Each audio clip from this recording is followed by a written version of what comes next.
जो इतिहास हमें स्कूलों में रटाया जाता है, क्या वो सच है, या उस सच का सिर्फ वो हिस्सा जिसे खास एजेंडे में फिट करने के लिए गढ़ा गया है? आज हम इतिहास के उन पन्नों को पलटने वाले हैं जिन्हें फाड़ा नहीं गया, बल्कि नोच कर फेंक दिया गया। बंगाल के अतीत के सबसे क्रूर और रक्त रंजित अध्यायों को हमारी याददाश्त से पूरी तरह मिटाने की एक साजिश की गई। ये कोई कल्पना नहीं, यह उस कड़वी सच्चाई का सबूत है जिसे दफनाने की हर कोशिश हुई। ये कहानी है उस भीषण हिंसा की, उन राजनीतिक धोखाधड़ियों की जिनकी कीमत पीढ़ियों ने चुकाई, और उन लाखों लोगों के जख्मों की जिन्हें दुनिया ने जानबूझकर भुला दिया। ये कहानी है 1946 के कलकत्ता और नोआखली में हुए नरसंहारों की। ये दंगे नहीं थे, ये एक समुदाय को घुटनों पर लाने के लिए किए गए सुनियोजित जनसंहार थे। इनका एक ही मकसद था, बंगाल की हिंदू आबादी के मन में ऐसा खौफ भरना कि वो अपनी ही जमीन से उखड़ जाए। ये उनके वजूद को बचाने की लड़ाई, उनके पलटवार और उन राजनीतिक साजिशों की कहानी है जिन्होंने उनके भविष्य पर हमेशा के लिए मौत की मोहर लगा दी। बंगाल का इतिहास उससे कहीं ज्यादा स्याह और जटिल है जितना हमें बताया जाता है। हमें बंगाल के पुनर्जागरण, टैगोर की कविताओं और आजादी के आंदोलन के बारे में पढ़ाया जाता है, लेकिन हमसे कलकत्ता की उन सड़कों का सच क्यों छिपाया गया जो इंसानी खून से लाल हो गई थी? हमें इंसानी लाशों के ढेर पर दावत उड़ाते गिद्धों की वो तस्वीरें क्यों नहीं दिखाई गईं जो उस समय कलकत्ता की पहचान बन गई थी? हमें उन हजारों महिलाओं की चीखें क्यों नहीं सुनाई गईं जिन्होंने अपमान सहने से बेहतर मौत को चुना? या उन मर्दों की कहानियां क्यों नहीं बताई गई जिन्होंने नामुमकिन हालात में भी दुश्मन के सीने पर चढ़कर जवाब दिया? ये सिर्फ जानकारी की कमी नहीं है, यह हमारी सामूहिक चेतना पर एक हमला है, एक ऐसा घाव जिसे 75 सालों से सड़ने के लिए छोड़ दिया गया है। आज हम उसी घाव पर से पर्दा हटाने जा रहे हैं।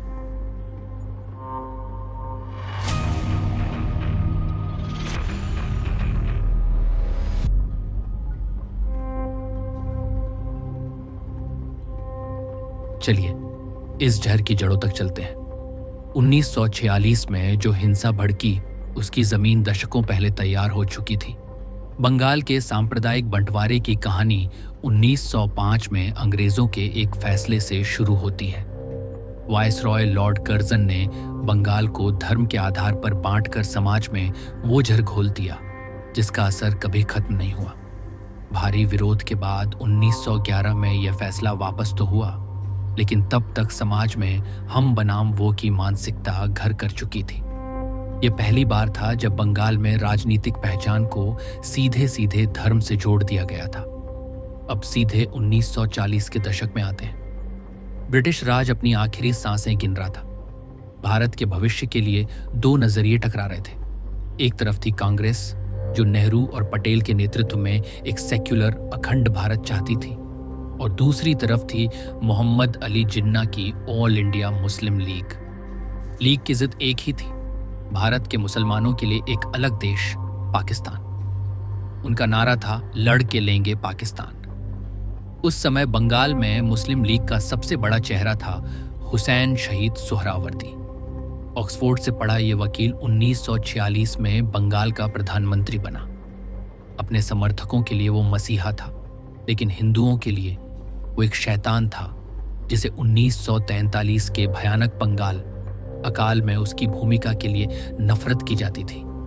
उसकी छवि एक ऐसे नेता की थी जो अपने राजनीतिक लक्ष्य के लिए इंसानी लाशों के ढेर पर से भी गुजर सकता है। इस कहानी में आग लगाने का काम किया 1946 के कैबिनेट मिशन ने। भारत को टूटने से बचाने के लिए अंग्रेजों ने एक फेडरल स्ट्रक्चर का प्रस्ताव रखा। शुरुआत में कांग्रेस और लीग दोनों मान गए, लेकिन फिर एक प्रेस कॉन्फ्रेंस में जवाहरलाल नेहरू ने कह दिया कि कांग्रेस इस योजना से बंधी नहीं है और भविष्य में इसे बदल सकती है। जिन्ना के लिए ये पीठ में छुरा घोंपने जैसा था। उसे यकीन हो गया कि हिंदू बहुल कांग्रेस से उसे कभी न्याय नहीं मिलेगा। उसने फौरन अपनी सहमति वापस ली और ऐलान किया कि बातचीत का समय खत्म, अब ताकत का इस्तेमाल होगा। 29 जुलाई 1946 को मुस्लिम लीग ने एक प्रस्ताव पास किया जिसने भारत का इतिहास खून से लिख दिया। उसने भारत के मुसलमानों से 16 अगस्त को डायरेक्ट एक्शन डे मनाने का आह्वान किया। यह पाकिस्तान की मांग के लिए एक देशव्यापी हड़ताल थी। जिन्ना की धमकी सीधी और साफ थी, हम युद्ध नहीं चाहते, लेकिन अगर तुम युद्ध चाहते हो तो हम तुम्हारा प्रस्ताव स्वीकार करते हैं। हमारे पास या तो एक बंटा हुआ भारत होगा या एक बर्बाद हुआ भारत। डायरेक्ट एक्शन का असली मतलब क्या था, यह किसी को नहीं बताया गया। इस शब्द को जानबूझकर एक छिपी हुई धमकी की तरह इस्तेमाल किया गया। बंगाल में प्रधानमंत्री सोहरावर्दी ने 16 अगस्त को सरकारी छुट्टी घोषित कर दी ताकि लीग के समर्थक सड़कों पर उतरकर अपना आतंक फैला सकें। जैसे जैसे 16 अगस्त का दिन करीब आया, कलकत्ता पर एक अनजाने खौफ का साया मंडराने लगा। यह शहर पाकिस्तान बनाने की बलिवेदी पर चढ़ने वाला था। 16 अगस्त 1946 की सुबह कलकत्ता एक खौफनाक सन्नाटे के साथ जागा, लेकिन यह सन्नाटा जल्द ही चीखों में बदलने वाला था। सुबह से ही मुस्लिम लीग के समर्थक लाठियों, लोहे की छड़ों, चाकुओं और तलवारों से लैस होकर सड़कों पर निकल पड़े। उनकी जुबान पर एक ही नारा था, लड़के लेंगे पाकिस्तान। एक चश्मदीद ने बताया कि कैसे एक विशाल जुलूस हिंदू दुकानों को लूटता और रास्ते में मिले हर हिंदू पर हमला करता हुआ मुख्य रैली की तरफ बढ़ रहा था। इतिहासकार और चश्मदीद इस नरसंहार के लिए सीधे तौर पर प्रधानमंत्री हुसैन शहीद सोहरावर्दी को जिम्मेदार ठहराते हैं और इसी वजह से उसे बंगाल का कसाई कहा गया। रिपोर्ट्स के मुताबिक सोहरावर्दी ने खुलेआम अपने समर्थकों को भरोसा दिलाया था कि पुलिस और सेना को कोई एक्शन न लेने का हुक्म दिया गया है। पुलिस डिपार्टमेंट उसी के कंट्रोल में था। उसने कुछ ही सालों में कलकत्ता पुलिस का इस्लामीकरण कर दिया था। हिंदू पुलिस वालों को हटाकर पंजाब से मुस्लिम और पठान पुलिस वाले भर्ती किए गए जो लीग के वफादार थे। रैली में सोहरावर्दी ने एक विशाल भीड़ के सामने भड़काऊ भाषण दिया। उसके असल शब्द क्या थे, इस पर बहस हो सकती है, लेकिन उसका असर बिल्कुल साफ था। उसने भीड़ को पागल कर दिया। रमजान के पवित्र महीने का हवाला देते हुए पर्चे बांटे गए जिसमें लिखा था कि इस महीने में जिहाद जायज है। संदेश साफ था। यह कोई राजनीतिक विरोध नहीं, यह एक धर्म युद्ध था। रैली खत्म होते ही कलकत्ता में नरक के दरवाजे खुल गए। एक संगठित भीड़ का आतंक एक बेखबर हिंदू आबादी पर कहर बनकर टूट पड़ा। बौबाजार, कॉलेज स्ट्रीट और बड़ा बाजार जैसे हिंदू बहुल इलाके जंग के मैदान बन गए। दुकानें लूटी गईं और जला दी गईं। उस समय के एक अमेरिकी पत्रकार फिलिप टेलबोट ने लिखा, टूटा हुआ फर्नीचर सड़कों पर बिखरा था। जली हुई गाड़ियां रास्ते रोक रही थीं। हर तरफ से धुएं का गुबार उठ रहा था और आसमान में गिद्ध मंडरा रहे थे। लेकिन सबसे भयानक दृश्य इंसानी लाशों का था। हर तरफ बस शव, शव और शव। पहले 2 दिनों तक पुलिस गायब रही। सोहरावर्दी खुद लाल बाजार पुलिस कंट्रोल रूम में बैठा था। ब्रिटिश अधिकारियों समेत कई गवाहों ने बताया कि उसने पर्सनली पुलिस को हिंसा रोकने से रोका। बंगाल के गवर्नर सर फ्रेडरिक बरोज, जो लीग का हमदर्द था, उसने भी सेना बुलाने से इनकार कर दिया। कलकत्ता की हिंदू आबादी को मरने के लिए छोड़ दिया गया था, लेकिन वे लाचार नहीं थे। 17 अगस्त की रात तक शुरुआती सदमे से उबरकर हिंदुओं ने पलटवार के लिए खुद को तैयार करना शुरू कर दिया। इसका नेतृत्व एक ऐसे शख्स ने किया जिसे मेनस्ट्रीम इतिहास ने भुला दिया, लेकिन जिन्हें बचाने वाले आज भी उसे भगवान मानते हैं। गोपाल चंद्र मुखर्जी, जिन्हें दुनिया गोपाल पाठा के नाम से जानती थी। पाठा सरनेम उसे परिवार के मीट के बिजनेस से मिला था।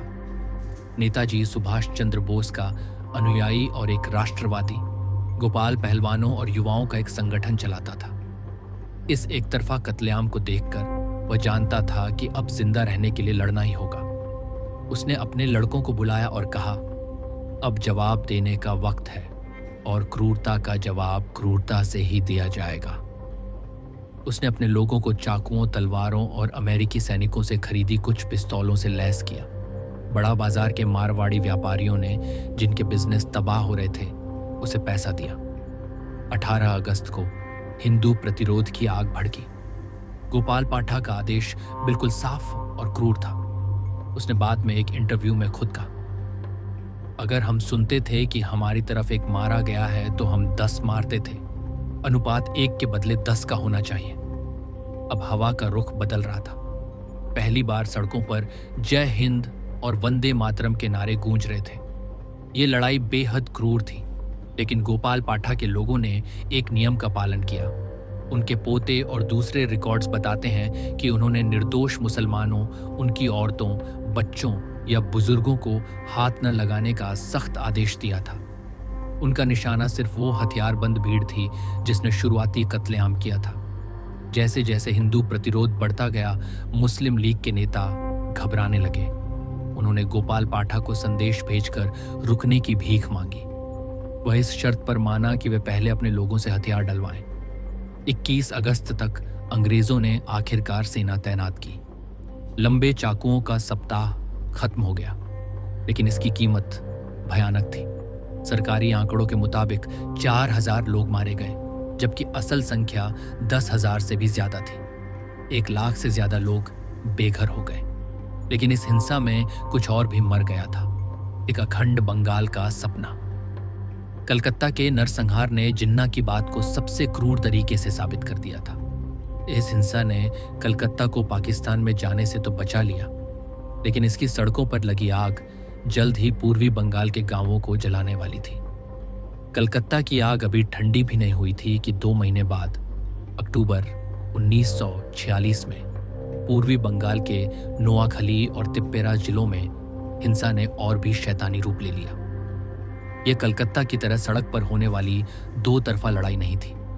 ये एक मुस्लिम बहुल इलाके में दूर दूर तक फैले गांवों में रहने वाले असहाय हिंदू अल्पसंख्यकों का एक सोचा समझा योजनाबद्ध सफाया था। हमले 10 अक्टूबर को शुरू हुए, जो कोजागरी लक्ष्मी पूजा का दिन था, एक पवित्र हिंदू त्योहार। यह तारीख जानबूझकर चुनी गई थी ताकि हिंदुओं की आत्मा पर गहरा जख्म दिया जा सके। हिंसा का मुख्य आरोपी एक लोकल मुस्लिम लीग नेता गुलाम सरवर हुसैनी था, जिसने अपने जहरीले भाषणों से भीड़ को पागल कर दिया था। लगभग 2000 वर्ग मील के इलाके में करीब 50,000 हिंदू फंस गए, क्योंकि प्रशासन पूरी तरह खत्म हो चुका था। हमलावरों का लक्ष्य सिर्फ मारना नहीं था, बल्कि हिंदू समुदाय की आत्मा को कुचलना और उसकी पहचान को हमेशा के लिए मिटा देना था। यहां बड़े पैमाने पर हत्याएं हुई। सरकारी आंकड़ों में मरने वालों की संख्या कुछ 100 बताई गई, लेकिन बचने वालों के मुताबिक असल संख्या 5000 से भी ज्यादा थी। पहले पीड़ितों में से एक नोआखली बार एसोसिएशन के प्रेसिडेंट राजेंद्र लाल रॉय चौधरी थे।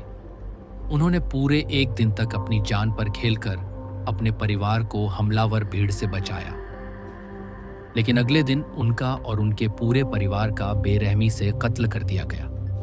एक कहानी जो उस समय की भयावहता का प्रतीक बन गई, उसके अनुसार हत्या के बाद उनके कटे हुए सिर को एक थाली पर सजाकर गुलाम सरवर हुसैनी को तोहफे में पेश किया गया था।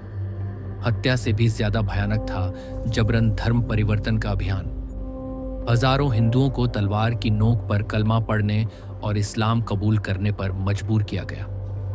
उन्हें गोमांस खाने पर मजबूर किया गया, जो उनके लिए सबसे बड़ा पाप था। उनके मंदिरों को तोड़ा गया और अपवित्र कर दिया गया, और उनके घरों को लूटकर जला दिया गया।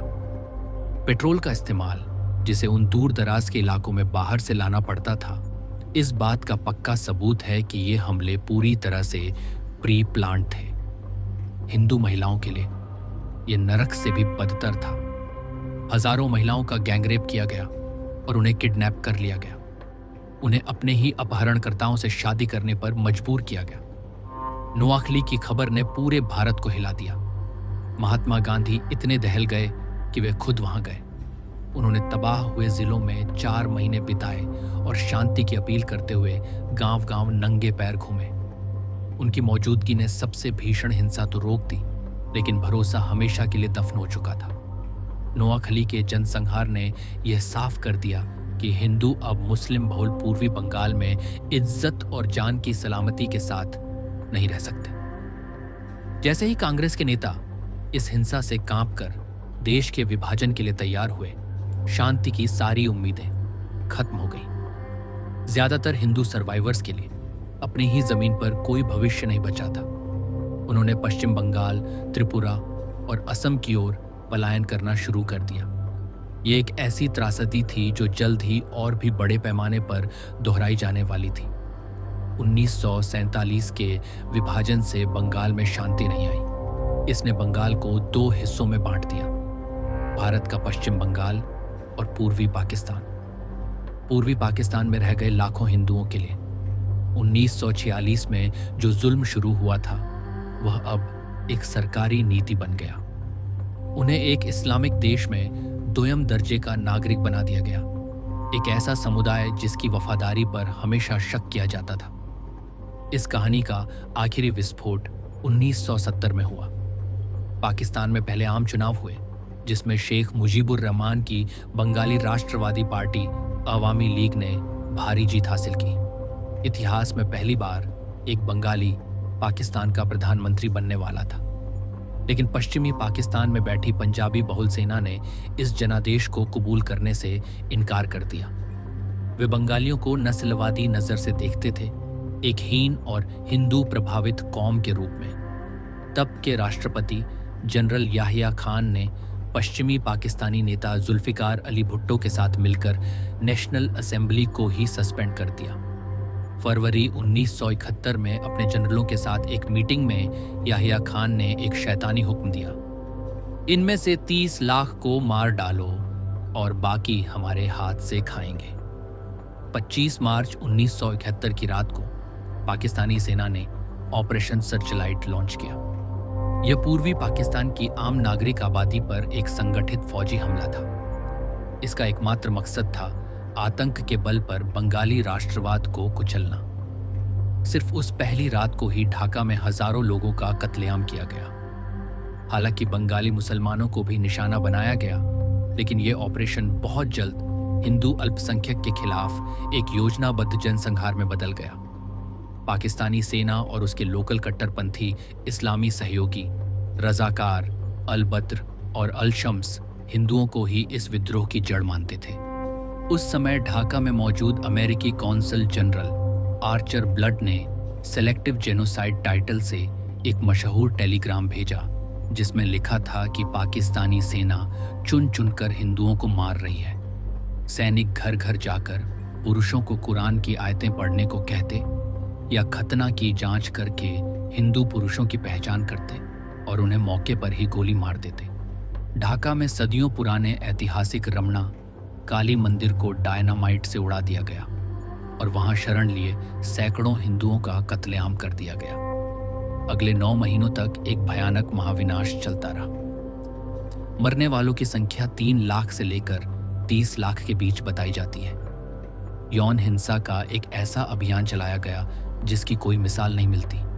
अनुमान है कि 2 लाख से 4 लाख महिलाओं और लड़कियों के साथ पाकिस्तानी सैनिकों और उनके सहयोगियों ने बलात्कार किया। इसमें हिंदू महिलाओं को खास तौर पर निशाना बनाया गया। यह आबादी में खौफ पैदा करने के लिए युद्ध की एक सोची समझी रणनीति थी। इस नरसंहार ने इतिहास के सबसे बड़े शरणार्थी संकटों में से एक को जन्म दिया। लगभग 1 करोड़ लोग भागकर भारत आ गए। इन शरणार्थियों में भारी बहुमत हिंदुओं का था, जो इस बात का साफ सबूत था कि उन्हें चुन चुनकर निशाना बनाया जा रहा था। यह संघर्ष 16 दिसंबर 1971 को भारत के सैन्य हस्तक्षेप के बाद खत्म हुआ, जिसके कारण पाकिस्तानी सेना ने सरेंडर किया और बांग्लादेश का जन्म हुआ। लेकिन हिंदू समुदाय के लिए यह जीत एक कड़वी सच्चाई लेकर आई। उनकी आबादी तबाह हो चुकी थी और उनकी सांस्कृतिक विरासत को नेस्तनाबूद कर दिया गया था। बाद के दशकों में इस भयानक चैप्टर को भूला हुआ नरसंहार कहा गया, जबकि जेनोसाइड वॉच जैसे संगठनों ने इसे एक स्पष्ट जनसंहार माना है। दुनिया इस पर काफी हद तक चुप रही। न कोई अंतर्राष्ट्रीय अदालत बनी, न पाकिस्तानी युद्ध अपराधियों पर मुकदमा चला और न ही लाखों पीड़ितों को कभी इंसाफ मिला। तो सवाल उठता है कि क्या 1971 में बांग्लादेश बनने के बाद वहां के हिंदुओं पर जुल्म रुक गया? इसका जवाब है नहीं। 1946 और 1971 के नरसंहारों की गूंज आज भी सुनाई देती है। इसका नतीजा एक भयानक डेमोग्राफिक गिरावट में दिखता है। इन आंकड़ों को देखिए। 1951 में तत्कालीन पूर्वी पाकिस्तान में हिंदू आबादी लगभग 22% थी। 2022 की जनगणना के अनुसार यह संख्या घटकर सिर्फ 8% रह गई है। ये कोई प्राकृतिक बदलाव नहीं है। ये दशकों की हिंसा, भेदभाव और जमीन पर कब्जे का नतीजा है, जिसने लाखों हिंदुओं के लिए अपनी ही मातृभूमि में जीना हराम कर दिया है। पैटर्न आज भी वही है। बांग्लादेश में जब भी कोई राजनीतिक उथल पुथल होती है तो इसका पहला शिकार हिंदू अल्पसंख्यक बनते हैं। अगस्त 2024 में सरकार बदलने के बाद हमलों की एक नई लहर शुरू हो गई। अल्पसंख्यक समूहों और मीडिया ने मंदिरों में तोड़फोड़, लूटपाट और हिंसा की अनगिनत घटनाओं की सूचना दी। ये कोई अकेली घटनाएं नहीं है, बल्कि यह धार्मिक सफाई की एक लंबी प्रक्रिया का हिस्सा है।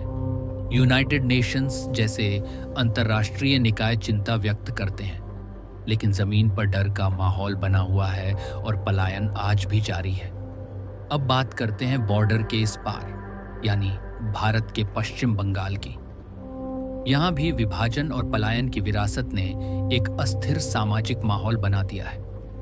1946 में जो सांप्रदायिक खाई खोदी गई थी, वह कभी पूरी तरह से भरी नहीं।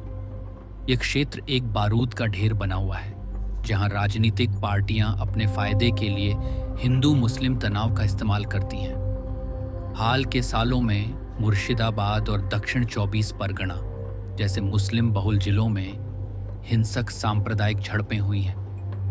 राजनीतिक विवादों से शुरू हुई ये झड़पें दंगों में बदल जाती हैं, जिसमें जानें जाती हैं और संपत्तियां नष्ट होती हैं। कुछ इलाकों से हिंदू परिवारों के पलायन की खबरें भी आती हैं, जो विभाजन के दर्द की एक आधुनिक गूंज है। दोनों प्रमुख राजनीतिक दलों पर आरोप लगते हैं कि वे चुनावी फायदे के लिए सांप्रदायिक ध्रुवीकरण की आग को भड़काते हैं, जबकि आम लोग इसकी कीमत अपनी जान और माल से चुकाते हैं। बंगाल के दर्द की कहानी, ऐसा लगता है, अभी खत्म नहीं हुई है। तो दोस्तों, यह है बंगाल का वो क्रूर और असहज सच। कलकत्ता के भीषण नरसंहार से लेकर नोआखली और 1971 के सुनियोजित जनसंहार तक, यह एक ऐसा सच है जिसे जानबूझकर दबाया गया और भुला दिया गया। इस इतिहास को हमारी किताबों से इसलिए गायब कर दिया गया क्योंकि ये उन राजनीतिक नैरेटिव्स पर सवाल उठाता है जो हमें दशकों से पिलाए जा रहे हैं। इस सच को भूलना उन लाखों लोगों की जिंदगी और बलिदान का अपमान है जो इस हिंसा में मारे गए या हमेशा के लिए टूट गए। और आज इसकी गूंज को अनदेखा करना बांग्लादेश और पश्चिम बंगाल दोनों जगहों पर अल्पसंख्यक समुदायों के चल रहे संघर्ष से मुंह फेरने जैसा है। इस इतिहास को याद रखना पुराने जख्मों को कुरेदना नहीं है, बल्कि ये स्वीकार करना है कि ये जख्म आज भी रिस रहे हैं और उन्हें भरने की जरूरत है, ताकि ऐसे अत्याचार भविष्य में फिर कभी ना हो। अगर आपको लगता है कि ये जरूरी कहानियां लोगों तक पहुंचनी चाहिए, तो इस चैनल को सब्सक्राइब करके हमारे काम को सपोर्ट करें। इस दबाए गए इतिहास के बारे में जागरूकता फैलाने के लिए इस वीडियो को अपने दोस्तों और परिवार के साथ जरूर शेयर करें। और सबसे जरूरी बात, हमें कमेंट्स में अपने विचार बताएं। इस इतिहास के किस हिस्से ने आपके खून में उबाल ला दिया?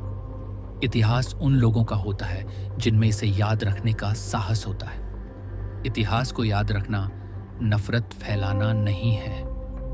ये वीडियो केवल सच बताने और पीड़ितों को न्याय व सम्मान दिलाने की कोशिश है। हमारा मकसद जागरूकता बढ़ाना है, न कि किसी धर्म या समुदाय के खिलाफ द्वेष फैलाना। मैं हूं आपका सूत्रधार और ये है